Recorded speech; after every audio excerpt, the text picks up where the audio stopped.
1, 2, 3. Rustig. Welkom by nog 'n Storybeer storie. Luister lekker saam.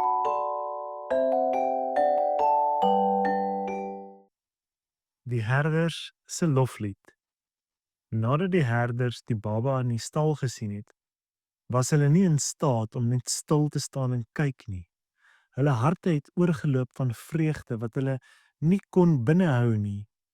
Daar in daardie eenvoudige stal het hulle die belofte van God met hulle eie oë gesien.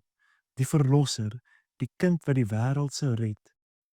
Die herders het na mekaar gekyk en sonder om 'n woord te sê het hulle geweet. Hulle moes hierdie wonderlike nuus gaan deel. Dit was die engele wat hulle gewys het hoe om God te loof en te prys. Die lied van die engele wat hulle vroeër die aand gehoor het steeds soos 'n ego in hulle harte geklink. Eer aan God in die hoogste hemele en vrede op aarde vir die mense in wie hy 'n welbehae het. Hierdie loflied het diep in hulle siele ingesink. Die herders het besef dat hierdie boodskap van hoop en vrede nie net vir hulle bedoel was nie, maar vir die hele wêreld. Met opgewondenheid en blydskap het hulle begin om deur die donker strate en paaie van Bethlehem te beweeg. Die stilte van die nag is verbreek deur hulle stemme wat uitroep: Die verlosser is gebore, die Christus, die Here, hy lê in 'n krib in 'n stal. Gaan kyk en sien self. Hulle woorde was eenvoudig, maar dit was gelaai met krag wat niemand kon ignoreer nie. Mense het hulle vensters oopgestoot en by deure uitgekom, verbaas oor die opgewonde stemme van die herders. Party het hulle betwyfel en ander het net stil geluister. Maar daar was die wat hulle harte oopgemaak het en die blye nuus ontvang het. Die herders het nie geweet hoe om die volheid van die wonder in woorde te beskryf nie.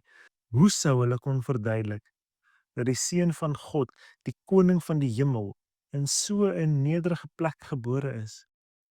Maar hulle oë het gestraal en hulle stemme het met opregte entoesiasme vertel van die engele, die helder lig en die kindjie in die krib.